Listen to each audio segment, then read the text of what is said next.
My name is Elena Brooks. I'm 34 years old, and for most of my adult life, I believed that keeping peace was the same thing as keeping people safe, which is probably why I ignored the strange little inconsistencies that began appearing after I became engaged to Julian Hart, a polished financial consultant who seemed to have an answer for everything except the simple question of where he came from. We met at a charity auction in Denver, and within 2 years, he had convinced me that his childhood had been complicated. His parents were difficult people who preferred privacy, and his family history was something I should respect rather than investigate. But one rainy evening, while we were reviewing plans for our wedding at his immaculate apartment overlooking the city, he casually informed me that his parents would be attending because they were not appropriate for the people we were inviting. And when I asked what that meant, he smiled and changed the subject so smoothly that I almost apologized for asking. The following week, I received a handwritten letter with no return address, and inside was a photograph of a teenage boy standing beside an older couple in front of a small roadside diner,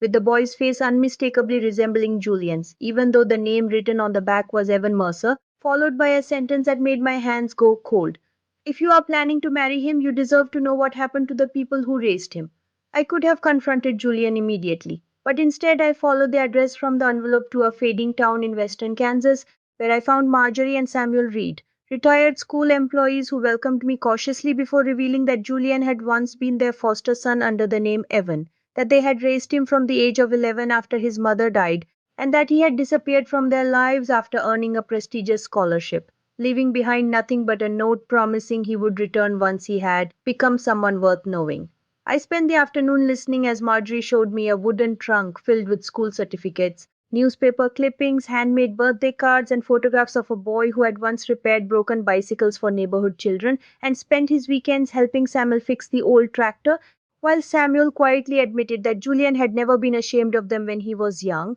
but had changed after attending an elite university where classmates mocked his second-hand clothes and joked about the tiny town that had raised him. Then Marjorie pulled out an unopened invitation to my wedding, which Julian had secretly sent them months earlier with a note asking them not to attend because his future depended upon maintaining a certain image. And when she looked at me with tears in her eyes and whispered, "We never wanted his money, Elena. We only wanted our boy back," I realized that the cruelest part of his secret was not that he had lied about his family, but that he had spent years pretending the people who loved him most was something he needed to hide. I returned to Denver without telling Julian where I had been, but I carried one small object home with me, a battered brass key that Samuel said belonged to the first house he and Marjorie had shared with Evan, because the boy had once told them that no matter how successful he became, that key would always remind him where he had learned what home meant. Julian noticed the key almost immediately and became unusually quiet. And when I finally asked, "Who is Evan Mercer?" the confidence vanished from his face so quickly that I knew the answer before he spoke. After which he confessed that his birth name was Evan, that he had changed it legally after college, and that he had spent years constructing a new identity because he believed powerful people would never respect a man whose greatest achievements had begun in a foster home above a closed hardware store. I expected anger to consume me, but what I felt instead was something colder and clearer, because I suddenly understood that Julian had not merely lied to me about his past. He had built our entire future around the same fear that had controlled him since adolescence, and he intended to use our wedding as the final stage of that transformation by introducing himself to influential clients as a man from an affluent family he had never actually belonged to. So I cancelled the ceremony 3 weeks before the wedding, returned the expensive ring, and invited Margie and Samuel to a small dinner at my parents' home where nobody cared about investment portfolios, prestigious schools, or impressive surnames. And when Samuel arrived wearing an old navy blazer and apologized for looking too ordinary, my father laughed, shook his hand, and said, "Around here, ordinary people are the ones who keep everything running." Julian came to that dinner unexpectedly 2 months later,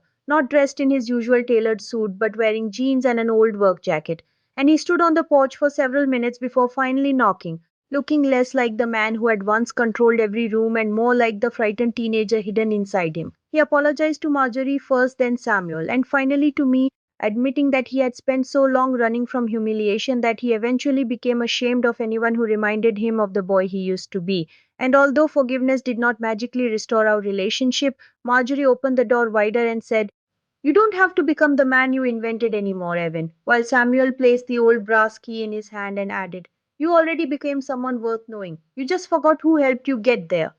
A year later, I stood in a completely different kind of celebration. Not a lavish wedding, but a community fundraiser held inside the renovated diner where Julian had once eaten free meals as a teenager. And I watched Marjorie laugh with my mother, Samuel argue cheerfully with my father about old pickup trucks, and Julian quietly serve coffee to people who would never have known his former title or cared about the expensive life he once used as armor. While I understood that dignity was never about entering the right room, but about refusing to be ashamed of the people who taught you how to walk there. Please subscribe to our channel and share this video with your friends and family. We create entertaining and inspiring stories for our viewers, and your support helps us continue making great content for you.